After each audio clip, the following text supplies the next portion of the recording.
Hello, bonjour tout le monde. Welcome to the Bank of Canada and this morning's press conference about today's interest rate announcement and our monetary policy report. Comme d'habitude, le gouverneur Macklem va prononcer une déclaration avant que nous tournions à vos questions. After his opening remarks, Governor Macklem and Senior Deputy Governor Carolyn Rogers will be happy to take your questions until about 11:15 or so. Alors, Gouverneur Macklem, la parole est à vous. Thank you, Paul. Good morning, everyone, and welcome. It is a pleasure to be here with Senior Deputy Governor Carolyn Rogers to discuss with you today's policy announcement and our monetary policy report. Today, Governing Council maintained the policy interest rate at 2.75% following 7 consecutive cuts.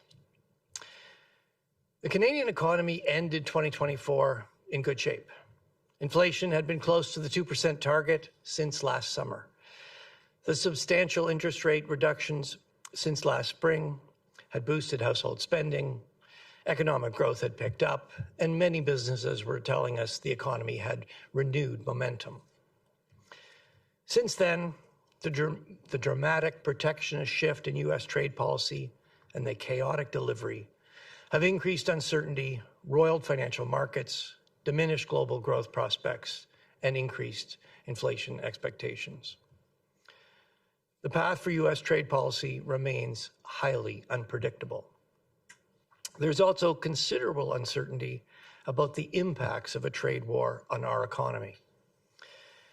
At our monetary policy decisions in both January and March, Governing Council reduced the policy interest rate a further 25 basis points as threats of higher U.S. tariffs escalated.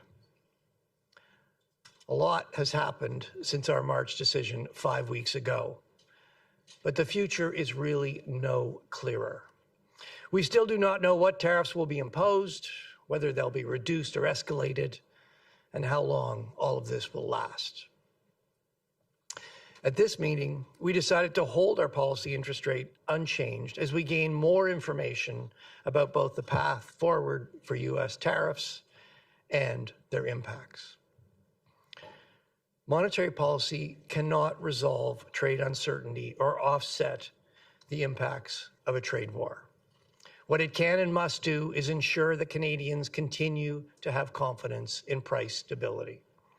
Our focus will be on assessing the downward pressure on inflation from a weaker economy and the upward pressure from higher costs. We will support economic growth while ensuring inflation remains well controlled.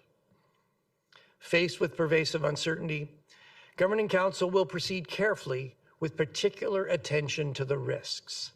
That means being less forward-looking than usual until the situation is clearer. It also means we are prepared to act decisively if incoming information points clearly in one direction. Il est passé beaucoup de choses depuis notre décision en mars, mais l'avenir n'est pas plus clair. On ne sait toujours pas quels droits de douane seront imposés, s'ils seront réduits ou augmentés, et quelle sera leur durée. En avril, on a décidé de laisser le taux directeur inchangé pendant que l'orientation des droits de douane et leurs effets se précisent. On ne peut pas, avec la politique monétaire, résoudre l'incertitude liée au commerce, ni neutraliser les répercussions d'une guerre commerciale. Mais ce qu'on peut et on doit faire, c'est préserver la confiance des Canadiennes et Canadiens dans la stabilité des prix. Notre priorité sera de mesurer les pressions sur l'inflation, celle à la baisse due à l'économie plus faible et celle à la hausse découlant des coûts plus élevés. On va soutenir la croissance économique en gardant l'inflation bien maîtrisée. Vu l'incertitude généralisée, le Conseil de direction va être prudent en portant une attention particulière aux risques. Ça veut dire qu'on sera moins tourné vers l'avenir que d'habitude, jusqu'à ce que la situation soit plus claire. Ça veut aussi dire qu'on est prêt à agir de manière décisive si de nouvelles informations pointant clairement dans une certaine direction. Let me now turn to what we're seeing in the Canadian economy. Incoming data are increasingly pointing to a considerable slowing in business investment and household spending. After expanding 5.6% in the fourth quarter, final domestic demand is expected to be roughly flat in the first quarter. Supported by a pull forward in exports to get ahead of tariffs, GDP growth in the first quarter is forecast to be about 1.8%. But with exports expected to decline, second quarter growth will be much weaker. In the labor market, job growth was picking up at the end of last year, but trade tensions are disrupting this recovery. Employment was flat in February, down in March, and many businesses report they are scaling back their hiring plans. Inflation in Canada has risen from 1.8% at the time of the January report to 2.3% in March, reflecting the end of the GST-HST holiday and some rebound in goods price inflation. Elevated shelter price inflation continues to ease, but goods price inflation rose more than shelter price inflation came down. The prices for imported goods have been boosted by the past depreciation of the Canadian dollar. And some businesses have also said suppliers are proactively raising prices in anticipation of future tariffs. Near-term inflation expectations have also risen because households and businesses expect tariffs will raise prices. The very near-term outlook for inflation is relatively clear. The elimination of the consumer carbon tax on April 1 will reduce CPI inflation by about 0.7 percentage points for 1 year. Lower global oil prices will also pull inflation down, so total CPI inflation is expected to be about 1.5% in April. Looking beyond the near term, what happens to the Canadian economy and inflation depends critically on U.S. trade policy, which remains highly unpredictable. Given this uncertainty, point forecasts for economic growth and inflation are really of little use for anything. So in this MPR, we instead present two illustrative scenarios that span a wide range of possible paths for U.S. trade policy. In this report, we call these scenarios 1 and 2. In scenario 1, we assume most of the new tariffs are negotiated away, but the process is unpredictable and businesses and households remain cautious. GDP growth in this scenario stalls in the second quarter, then expands only moderately. Inflation drops below the 2% target for the rest of 2025 and into 2026, both because of the end of the consumer carbon tax and a weak economy. In scenario 2, we assume a long-lasting trade war. The economic consequences are severe. Canada's GDP contracts in the second quarter, and the economy is in recession for a year. Growth gradually returns in 2026, but remains soft through 2027 as U.S. tariffs permanently reduce Canada's potential output and lower our standard of living. Inflation rises above 3% in mid-2026 as tariffs, countermeasures, and supply chain disruptions raise costs, pushing up many prices. Inflation then eases as weak demand limits ongoing inflationary pressures. To be clear, these are only two of many possible scenarios, and even these do not span all the possible outcomes. Governing Council agreed that where U.S. trade policy is relative to scenarios 1 and 2 is a moving target. The April 2nd announcement put the situation closer to scenario 2, but the partial rollback on April 9 and the new exemptions in recent days have moved trade policy back towards the middle of the two scenarios. We don't know what's coming next, and U.S. policy could well move back and forth before the situation is clearer. As we considered monetary policy, we used these two scenarios to reflect the uncertainty about U.S. trade policy. We also considered the risks related to the impacts of tariffs.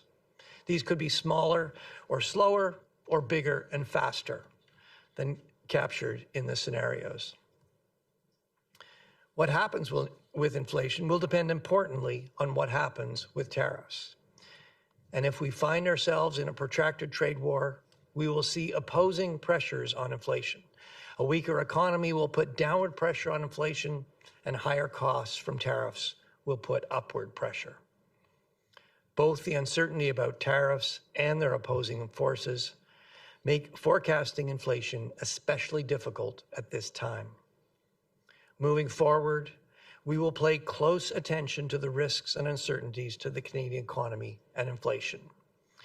These include the extent to which higher tariffs reduce demand for Canadian exports, how much this spills over into business investment, employment, and household spending, how much and how quickly cost increases are passed on to consumer prices, and how inflation expectations evolve.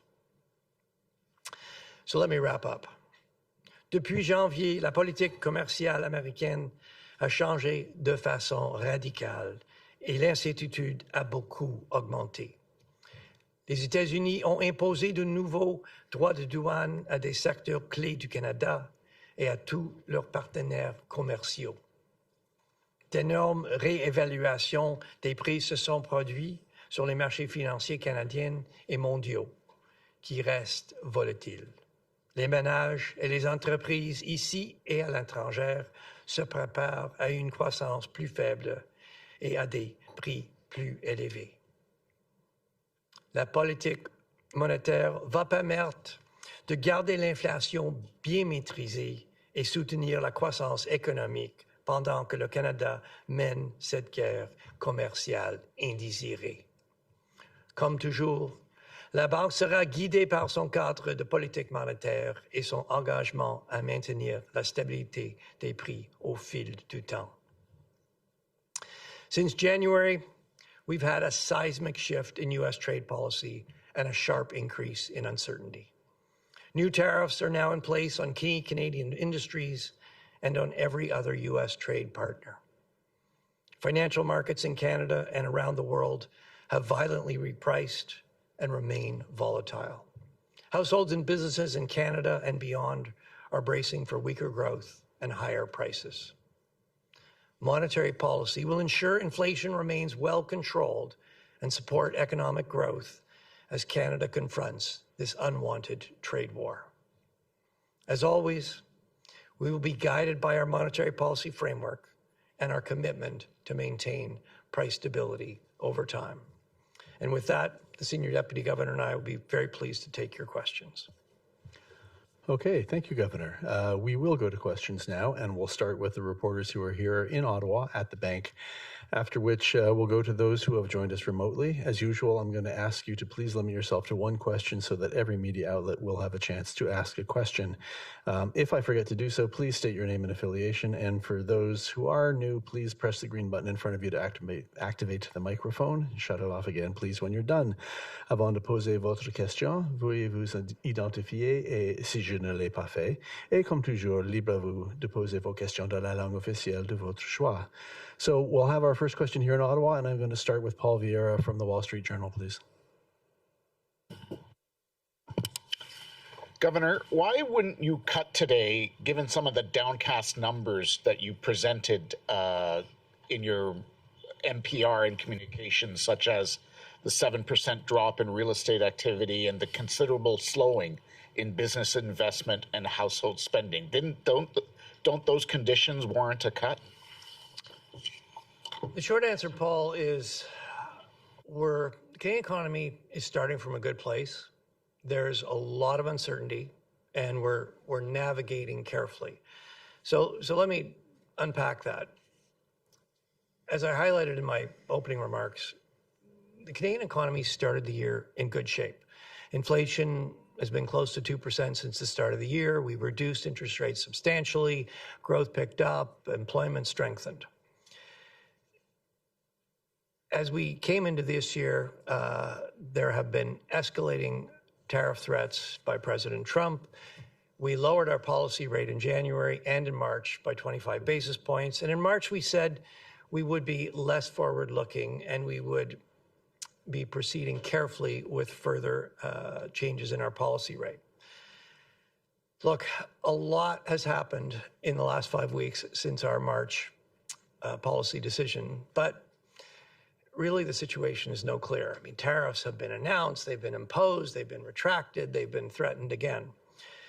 So at this meeting, we decided to leave our policy rate unchanged while we wait for more information on what's going to happen with U.S. tariffs and while we assess the impacts that you alluded to of increased uncertainty and higher U.S. tariffs.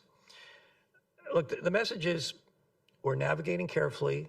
Our goal is to ensure that Canadians stay confident in price stability. Our next question is from Jordan Gowling from the Financial Post. Go ahead, Jordan, please. You talk a lot about concerns over upward pressures to inflation, downward pressures on the economy, but is there one that you're more worried about than the other at the moment? How are you balancing those two when you're making your decisions? I mean, our target is 2% inflation. We think about that symmetrically. We're just as worried about inflation being above 2% as below 2%. So yes, we're very focused on assessing both those downward pressures on inflation and the upward pressures that the tariffs and higher costs will mean for future inflation. What we did do, and you can see this in the press release, is we did break that down to try to highlight, 4 things in particular that relate to those downward pressures and those upward pressures. So, I mean, we're particularly watching the impact of higher U.S. tariffs on our exports to the United States. How much do they weaken? And then secondly, how much do weaker exports to the United States spill over into lower investment in Canada, weaker employment in Canada, weaker consumption?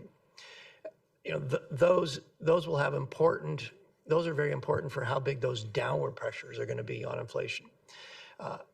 The upward pressures really come from tariffs, countermeasures, supply chain disruption. So we're going to be watching carefully how higher costs get passed through to the prices that consumers pay. And we're also, of course, going to be closely watching expectations of future inflation, both shorter term and longer term inflation expectations. And the message is, look,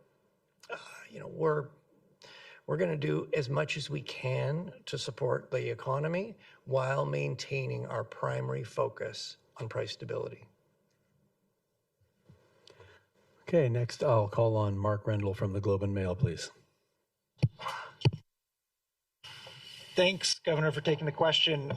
You say in the statement that you're prepared to act decisively as things become more clear in one direction or another. Does acting decisively mean the potential for a larger than 25 basis point cut? And does acting decisively mean the possibility of an intermeeting cut? Look, I would not over-rotate on the word decisively. It's not a code word for anything. Really, in using the word decisively, I was really trying to convey how we're thinking about monetary policy through this period of uncertainty. So, the point is that right now, the outlook is really clouded. And so we're being less forward-looking than normal. We're navigating carefully. If the situation becomes clearer, we can become more forward-looking. We can, as we usually do, go back to having a base case economic projection, and then the focus of our monetary policy deliberations will be more about, what's the best monetary policy given that base case projection. So I use the words proceed carefully and act decisively really to convey that, we're in a period of very elevated uncertainty. If that clears, we can be more forward-looking again. And certainly if the data is tilting clearly in one direction or the other, we can respond decisively. I mean, I think really, Mark, that the message here is we got to be flexible and adaptable. And I was really trying to convey how we're thinking this through. It's not a code word. Okay, I'll call on Greg Quinn from Market News next, please. Good morning. The statements discuss the turmoil created by U.S. trade actions quite a bit. I'm wondering if you would agree with some investors who believe that the role of the U.S. as a trusted trading partner and its currency as a global reserve currency is coming into question. And more specifically, if I'm a corporation that doesn't send the vast majority of my products to the U.S., isn't there incentive to hive off and cling to another major economy rather than get sucked into U.S. trade demands? And you want to say a bit about the impacts in financial markets? Yeah, I mean, we've seen a ton of volatility in the financial markets. I mean, the markets, I think, are trying to do what everybody's trying to do, is digest the steady stream of announcements coming out of the White House and figure out what it means. If you're a business, you're trying to do the same thing and make the kinds of decisions you're talking about.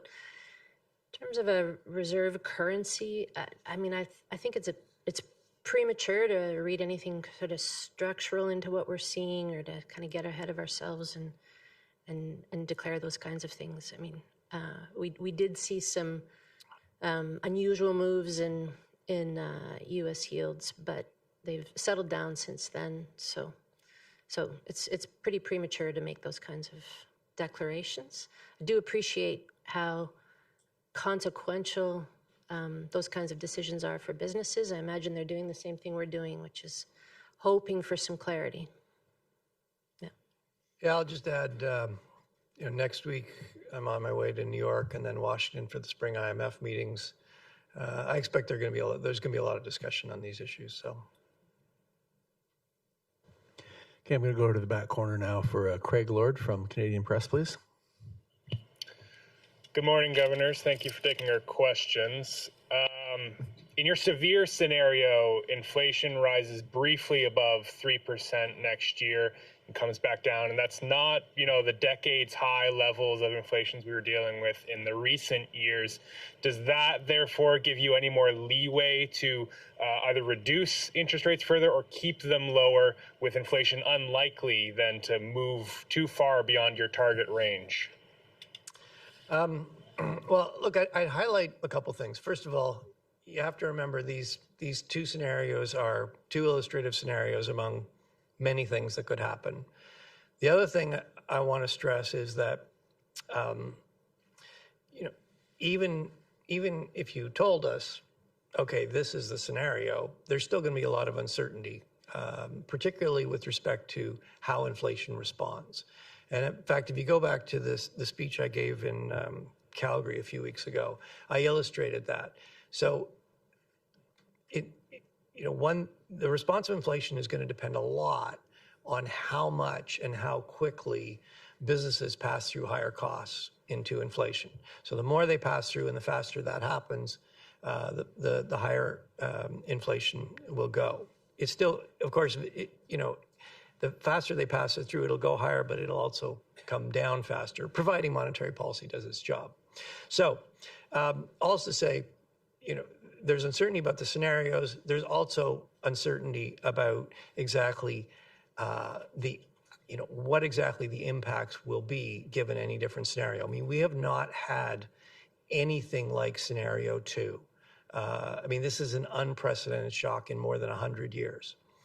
To get to your question, why inflation certainly goes up. Tariffs add costs, supply chains are disrupted, businesses are looking for other suppliers, all that adds to costs, and that gets reflected in higher inflation. But the economy is very weak. The economy is in a year-long recession in scenario 2, and that is creating quite a bit of downward pressure on inflation. So yes, inflation goes up temporarily, but it does come down. And as I've said repeatedly, we're going to be assessing those upward and downward pressures on inflation. We'll do as much as we can to support the economy while maintaining our primary focus on price stability. Okay, now I'll go to Promit Mukherjee from Thomson Reuters, please. Governor, will you be open for a 50 basis point cut in June if needed? Look, we're deliberately not giving a lot of forward guidance because the situation is very clouded. I think I've been pretty clear that in this very clouded situation, we're going to proceed carefully. There's a lot of uncertainty about tariffs. There's opposing forces on inflation. We're starting from a good place. Inflation's well controlled, to close to 2%. Our interest rate is right in the middle of our neutral zone. We've got flexibility, and we're going to have to be flexible and adaptable as we move forward. All right, next I'll call on Kevin Carmichael from The Logic, please. Governor, you described the repricing in financial markets as violent. Should we assume then that financial stability risks have gone up considerably over the last couple of weeks? Again, why don't you take that one? I mean, I think the initial moves in the financial markets were pretty drastic, pretty violent. Things have settled a bit since then. We didn't, though, Kevin, see dysfunction in the market. So the market seemed to absorb what was a pretty big shift without big dislocations. I mean, there was liquidity was a bit constrained for a while. Spreads widened. We saw what you would expect to see when you see the kind of abrupt policy shift happen, and the markets tried to absorb it in a short amount of time. We are watching closely. I mean, the one thing I would say is, just like the economy came into this tariff mess in a pretty good place, our financial system is entering this in a good place. Our financial institutions are well capitalized. They have some room to absorb this kind of volatility. But we'll definitely be watching for signs that the short-term volatility is starting to affect stability. We've got our financial stability report out in a little over a month, so we'll have more to say then. Theo Argytis from The Hub. Hi. What struck me about the scenario 2, which is the escalation scenario, is that you're still projecting a moderate recession, not a deep recession. Much more moderate than 2008, 2009, for example. How should Canadians think about the probability of a deep recession? And in that scenario where we have a deep recession and a stagflationary environment where inflation remains stubborn, what would you do in that scenario? Okay, Theo, well, as usual, you've packed a lot in. So I talked in a previous answer about there's a fair degree of uncertainty about the effects of higher tariffs on inflation. There's also a fair degree of uncertainty about the effects of particularly a scenario 2, where you get really a historically unprecedented escalating trade war. So we've and yes, I mean, we've calibrated the response that I would call it a serious recession. It's a 4-quarter recession. It'll be painful. We've calibrated that response, over the sort of historical sensitivity of U.S. consumers to higher costs of Canadian exports. Particularly when you get a shock that's really big and outside of historical experience, there is a potential that the response could be different than what we've seen. And in particular, it could react more than in proportion. I mean, to be blunt, look, some exporters could go bankrupt. That could spill through the economy. Unemployment could rise more. Households spending could retrench more. So that is a risk. there's a reason though we have two scenarios. I mean, that is certainly a very bad outcome. There are also scenarios where this trade war ends relatively quickly, tariffs get negotiated away, the uncertainty goes away, and we look back and say, oh, that was really unpleasant, but it wasn't a real crisis. So we'll see. I think in terms of the policy response, this gets back to look, if right now there's a lot of uncertainty, we're navigating carefully, we're proceeding carefully. If things break clearly in one direction, yes, we're prepared to act decisively. The other thing, Theo, just to add to what the governor said, it's really important. You use the word projection, and we don't think of either of the scenarios as a projection or a forecast, right? When we sat down to deliberate, normally we have a projection. And because we didn't, we created these scenarios just to try to illustrate how we thought this was going to play out. But I'd want to just be careful not to use that word, right? They're illustrative scenarios. Okay, and our last question here in the room goes to Randy Thantong-Knight from Bloomberg. Governor, you said in your remarks that point forecasts for growth and inflation are of little use as a guide to anything given the uncertainty.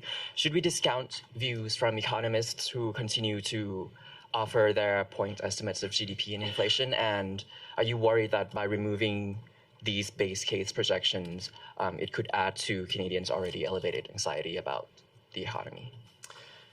Well, I think giving Canadians a false sense of precision would not be doing Canadians a good service. I think everybody's feeling this uncertainty. I think everybody's watching the daily announcements coming out of the White House and seeing the erratic, unpredictable course of U.S. trade policy. If you look at forecasters, there is a broad range of forecasts out there. And if you look at private sector forecasts, what you see is the broad range of forecasts largely reflects very different assumptions about what happens with U.S. trade policy. Some people have very negative forecasts, recession in the U.S., recession in Canada. Others have more of a temporary downturn and then a rebound. Look, I think anybody using these forecasts needs to be thinking that there are a range of possible outcomes here.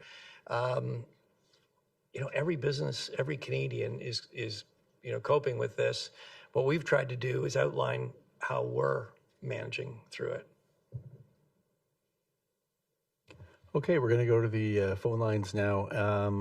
Start with some apologies as we took a little time to get everybody into the right room, but I think we're all good now.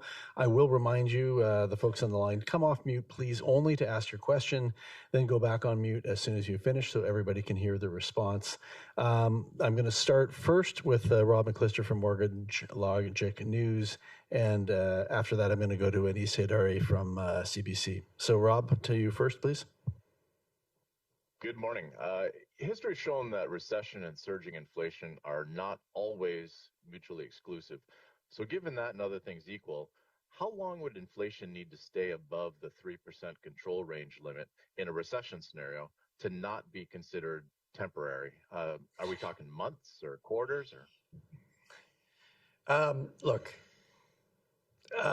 Rob, I mean, what we want to ensure is that Canadians don't lose confidence in price stability.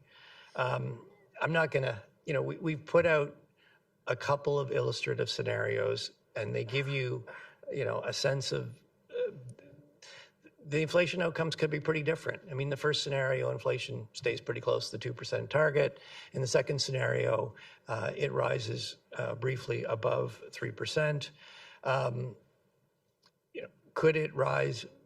As I highlighted, there's uncertainty about exactly how quickly and how much higher costs get passed through. It could rise more. Our focus really is ensuring that Canadians remain confident in price stability. And why is that so important? Canadians are facing so much uncertainty already. we don't want them to have to worry about higher ongoing inflation. And our commitment is yes, if there are significant tariffs, there will be cost increases. Prices of many goods will go up. There's nothing we can do about that. What we're focused on is making sure that those first round pricing increases from the cost increases don't spread to other prices and become ongoing inflation. That's what we want to make sure Canadians are not worried about. They have enough to worry about. We don't want them worrying about ongoing inflation. Okay, next is Anis Haidari from CBC, followed by John McFarlane of Yahoo Finance. Anis, go ahead, please. Hi there. Thanks for taking my question. Given how much we are talking about uncertainty right now, and you've sort of introduced the idea that if things, let's say, settle down with the United States, that uncertainty might go away. This is almost a two-pronged question. Like, is there a way to get rid of this uncertainty that the Bank of Canada can assist with? And is there anything the bank can do within its powers to help business confidence, which is quite low? Unfortunately, there is nothing the Bank of Canada can do to reduce uncertainty about U.S. trade policy. What we can do and what we are doing is what we're trying to do is assess the impact of tariffs and uncertainty on the economy. And I would highlight three ways we're doing that. First of all, as you saw in this monetary policy report, we're using our economic models with scenarios, with different tariff scenarios, to understand the channels and the rough magnitudes of how that would affect the Canadian economy. The second thing we're doing is we've upped our regional outreach and our use of surveys of households, of businesses, to better understand how they are coping with this uncertainty and with tariffs. And then the third thing we certainly will be doing, we have been doing, we will be doing, is assessing incoming data. I mean, so far, the impact of tariffs and uncertainty has largely affected what I would call prospective indicators. So these would be things like financial markets that look forward. They are things like consumer sentiment, business sentiment, and expectations of inflation. We're starting to see some impacts in the real data. You can see it. You can see it in the latest employment data. You can see it in the housing data, and I expect you're going to see more in the releases to come. So what we're really focused on is we can't reduce uncertainty about U.S. trade policy. What we can improve, though, is our understanding of how that's impacting the Canadian economy, and certainly that's what we're focused on. Okay, John McFarlane from Yahoo Finance, followed by Anna Pereira of the Toronto Star. Go ahead, please, John. Hi, thanks for taking our questions. There's been very little mention of the housing market this time around, but recent data has shown that it's struggling. How is the bank thinking about housing at this point? Yeah, I mean, we have seen, particularly in the Toronto area, we've seen a pretty big drop in housing activity. I think there's a number of things going on there. There's a fair bit of supply coming on, particularly in purpose-built rentals and in condominiums. You're seeing the effects of a change in population from the immigration policy. And then, of course, you're probably seeing Toronto, Ontario is a market that's probably being hit proportionately more than others by the degree of uncertainty around U.S. trade. So all those things, I think, are adding up to a pretty big impact, particularly in the Ontario and the Toronto area on housing. It's one of the variables that we consider at every rate decision. Housing's had a sort of an outsized impact on our economy for a while. I think it's been overtaken more recently by trade policy. So that the fact that you're not hearing us talk about it as much is really just a reflection of our focus now on the same thing Canadians are focused on, which is the effects of trade policy on the economy. Okay, Anna Pereira from the Toronto Star. Hi, good morning. Economists and markets were predicting basically a coin toss chance that you were going to cut by 25 basis points today. And I know we'll get more information in the summary of deliberations in a couple of weeks, but if you could comment right now, how close a call was today's decision? Well, maybe Carol and I will share the answer to that since we were both sitting around the table. Look, we did, as you said, you'll see this in the summary of deliberations. We did, much like we did last time, actually, really consider two options. One was hold, keep the rate unchanged where it is. The second, cut by 25 basis points. Last time when we deliberated, in the end, we decided to cut, having cut, and with really not much further clarity on what's going to happen with U.S. tariffs, we decided to keep the rate unchanged this time and wait for more information on U.S. tariffs, while we also assess the effects of the effects that we're seeing in the economy of the uncertainty and the U.S. tariffs. So I don't know. Do you want to add to that? Yeah, I mean, I think every decision starts with a range of views. I mean, there's 7 of us now. We have a new external deputy governor, Michelle, who's joined us. And so we all come into it and into every decision with a range of views. I would say this time around, to use the frame that the governor set up, well, the sort of 2 layers of uncertainty. The first is what is actually going to settle out to be the U.S. trade policy. I think in that case, we're all doing what every Canadian's doing right now, is just kind of glued to the news and digesting the steady stream of announcements that come in. So that one's really hard to have any conviction on. And then once you sort of can think past that level of uncertainty, then you get into, once we know what the policy is, how's that all going to work its way through the economy? And there, I think that's where you sort of have different perspectives among the governing council members. Some of us are, I would say, more optimistic that the effects won't be really, really big, and we won't see that, a really big upward pressure on inflation. And then there's the effects on growth. So, I mean, I think that's where a lot of the discussion centered this time. It's really hard to have a lot of conviction on either of those 2 layers of risk right now, but after some really good deliberation and taking in everybody's views, I mean, there was a real clear consensus on a hold being the right decision at this decision. Okay, we just have time to check. I know we had some connection issues. Max Sato from Mace News, are you there? And if so, would you like a question? Thank you, Mr. Battershaw. Yes, I am. Can I go ahead? Please go ahead. Good morning, sir, ma'am. If I may ask both of you, if you look at other countries, G7 average, and in the case of Japan, Governor Ueda must be envying you and the team.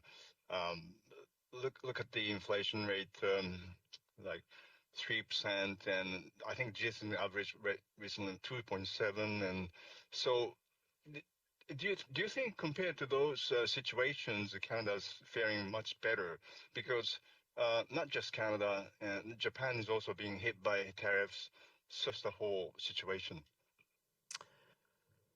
Well, as you suggested, there is a big global impact to this. I mean, virtually every trading partner the United States has is facing new tariffs. I think for Canada, unlike most other countries, the U.S. has not imposed universal tariffs. Well, actually, they imposed them twice, but they've retracted them twice. Right now, there are no universal tariffs.